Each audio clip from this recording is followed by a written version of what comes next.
Welcome back. This is Anza. We're having a conversation with Madam Victoria Mulwa, CEO, Arab Group, a company that ensures that you get the right people for the right job.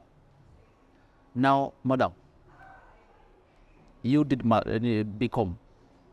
Then you joined the banking sector.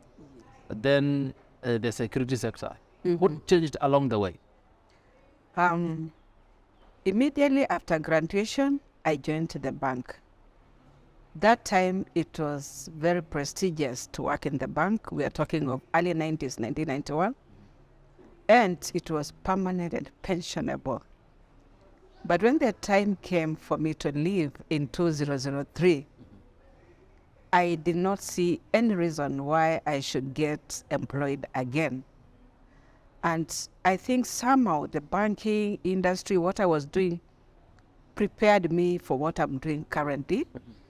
Because being in charge of departments, current accounts, there was a lot of document verifications. So now when it came to me to exit, I did not unconsciously, I was being prepared now to background checks where there's a lot of document verifications. But the other issue which really caused me to consider background checks, when working, I used to see the way working women could be disrupted by their domestic workers, their house managers. Someone just says, I'm not reporting to work because my house help has gone and I have a small baby. Okay. So I thought of how can we give a solution to this, that the people they employ at homes are well known and they could be at trace in case they disappear. There is a way you can trace the people. Yes. Are there any regrets leaving the banking sector, No. even after working for almost a decade? I tell you, I enjoy my life now. I've had the best exposures. There's no looking back. I've traveled to nations of the world now, unlike then. And what is interesting, in the bank there was money.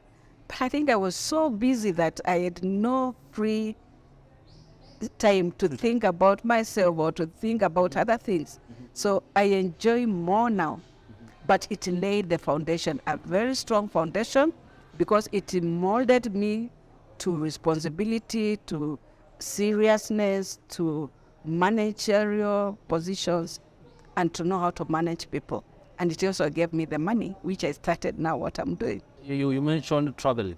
Yes. Tell us about America. Wow. When I joined security industry, I joined ASIS International. I said it is a global, the largest global security association in the world. It is headquartered in Virginia. So every year there is a conference. And I was so excited To attend the conference and to step in America for my first time. It must have been an awesome experience. It was. Yeah. And what really made it an awesome experience is because I can say I didn't have the funds in course. The way people think when you're going there, you must have a fat account, a big, name it. But at least my determination, that burning desire, saw me go there. That time, it was 2015. It's when Uber was coming to Kenya. I had the privilege to meet with the person who was coordinating that, and we connected, and that was our first account for background checks, which we do up to date. Up to date. We vet Uber drivers throughout the country, and it is such a privilege and a huge account for us. So now we're talking over now the issue of background checks. I want to mean that, for example, in the US, it's a culture that's already being embraced. It's a culture that is already there.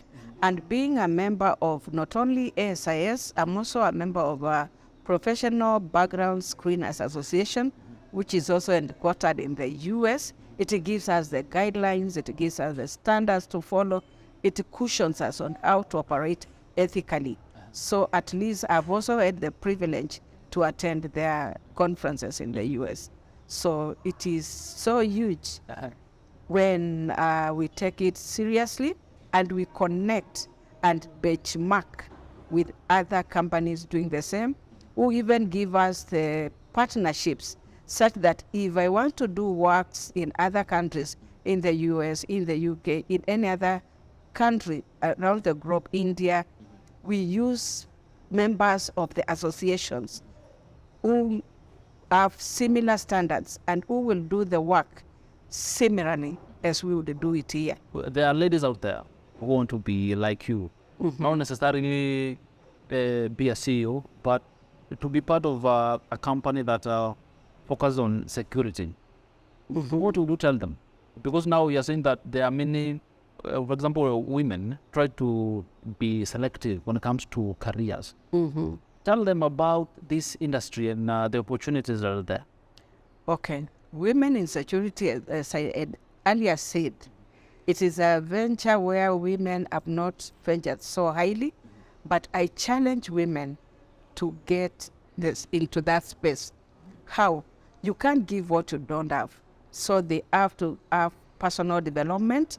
They have to join associations which will expose them, which will show them the way to go, and also do certifications which will equip them, which will give them the know-how to be competitive. We don't want sympathy of our third just to be given because you are a woman.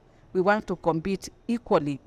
And I don't know whether you know that women are the best spies. Women are very good with what they do, so they form the best security profession. You know, I haven't thought about that. Spy. Yes. Starting from the home, we will know so many things which our spouses may not know. But you know a lot. Yes, by nature. You even find in the Holy Book, Jesus had a soft spot for women. So women at least have a special position.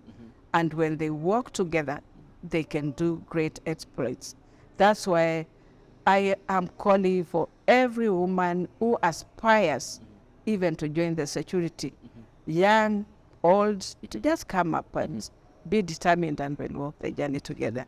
And when we were talking of now companies hiring your company to do background checks, have you ever received a case where you advised a company not to hire a certain individual, they had them, and then they come back and saying, we wish we never had this person?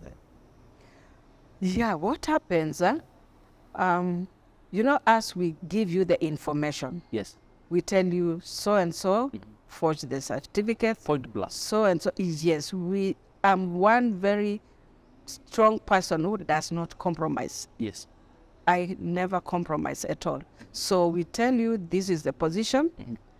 It's unfortunate we can't go beyond that. It's upon now the company to decide whether they want to continue keeping the person or they want to terminate them.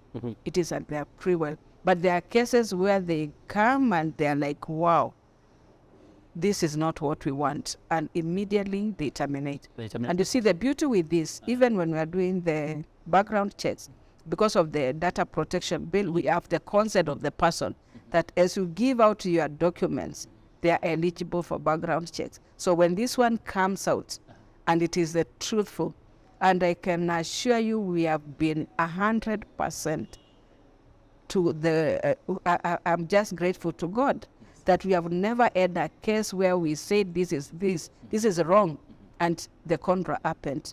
We are 100% correct, accurate. Yes. Yes. I know people want to know about your family, whether you have opportunities at Arrow. All that is after this short break. Keep it. Anza.